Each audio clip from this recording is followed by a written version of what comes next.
အားလုံးပဲမင်္ဂလာပါဒီနေ့တော့ချိုချိုအီလေးနဲ့စားလို့ရန်ကောင်းတဲ့ထိုးမုံလေးအိမ်မှာထိုးစားပြလို့ပြုလုပ်နည်းလေးကိုလာမျှဝေပေးတာဖြစ်ပါတယ်။လုံးဝမလုပ်တတ်တဲ့လူတွေအတွက်ကလည်းဒီနီလန်းလေးကရန်ကိုလုပ်ကူတာဖြစ်လို့ကျွန်တော်နဲ့အတူဗီဒီယိုလေးကိုဆုံးဖြတ်လိုက်ကြည့်ပေးပါဦး။ပထမဆုံးကျွန်တော်တို့ထိုးမုံနဲ့အရန်လက်ဖက်တဲ့အုံနီးဆန်လေးကိုကြော်မှာဖြစ်ပါတယ်။အုံနီးဆန်ကြော်ဖို့ရအတွက်ဒိုးထဲမှာစီလေးနဲ့ငယ်ထည့်ပြီးတော့ကျွန်တော်တို့ရွှေရောင်တမ်းပြီးကျွတ်လာတဲ့အထိကြော်ပေးရပါမယ်။အုံနီးဆန်လေးတွေရွှေရောင်တမ်းပြီးကျွတ်လာပြီဆိုရင်တော့ပကံလေးတစ်လုံးထဲမှာစီကိုစစ်ပြီးတော့ဆက်ထည့်ထားပေးပါ။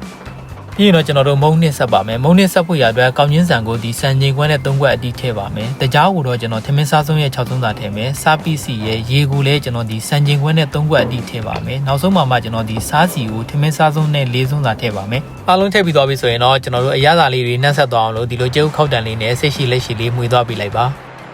ကျွန်တော်တို့ထုံးမုံကိုစထိုးပါမယ်ထုံးမုံထိုးတဲ့အခါမှာမီးကိုအလဲလဲလောက်လေးထားပြီးတော့ကျွန်တော်တို့ဒီလိုဇွန်းလေးနဲ့အဆက်မပြတ်လေးမှွေသွားပြရပါမယ်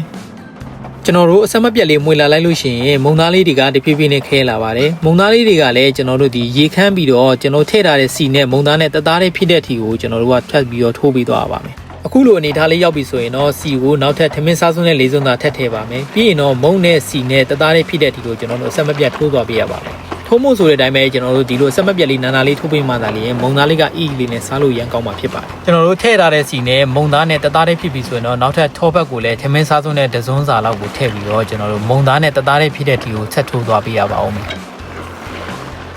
အခုလိုမျိုးထောပတ်နဲ့မုံသားနဲ့တသားလေးဖြစ်ပြီဆိုရင်တော့ကျွန်တော်စပီတီး6ရဲ့တီယိုစီရဲ့စောစောကကြော်ထားတဲ့အုံကြော်လေးတွေကိုထည့်ပြီးတော့သူ့ကိုလည်းမုံနဲ့တသားလေးဖြစ်သွားအောင်ထပ်ပြီးတော့ထိုးပေးရပါမယ်ကျွန်တော်တို့ထုံးမုံဆိုတဲ့အတိုင်းပဲမီးဖြည်းဖြည်းလေးဖွင့်ပြီးတော့စိတ်ရှိလက်ရှိရဲ့ဆက်မပြတ်လေးထိုးပေးမှလာလေမုံသားလေးကအေးညံ့ညက်လေးဖြစ်ပြီးစားလို့ကောင်းစင်မှာဖြစ်ပါတယ်လက်လဲညောင်းတယ်လို့ချွေးလဲထွက်ပါတယ်ထုံးမုံတွေကတော့ကျွန်တော်တို့မုံသားကြည်ကြည်လင်းလင်းလေးရဖို့အတွက်စီကိုတော့သုံးပေးရပါတယ်စီကြောက်တဲ့လူတွေအတွက်ကတော့ကျွန်တော်တို့စီကိုရှော့ပြီးတော့လည်းထည့်ပြီးထိုးလို့ရပါတယ်အခုလိုမျိုးစီရဲ့မုံရဲ့ဒီပတိ6ရဲ့တသားလေးဖြစ်ပြီးဆိုရင်တော့ရပါပြီပြီးရင်တော့ကျွန်တော်တို့အေးခံမဲ့ဘန်းထဲမှာစီလေးနဲ့ငယ်ထည့်ပြီးတော့တုပ်ပေးထားပါမယ်စီတုပ်ထားတဲ့ဘန်းထဲမှာမုံကိုထည့်ပြီးတော့မျက်နှာပြင်လေးတွေညီအောင်ဒီလိုစွန်းပြားလေးနဲ့လိုက်ပြီးတော့ညှိပေးရပါမယ်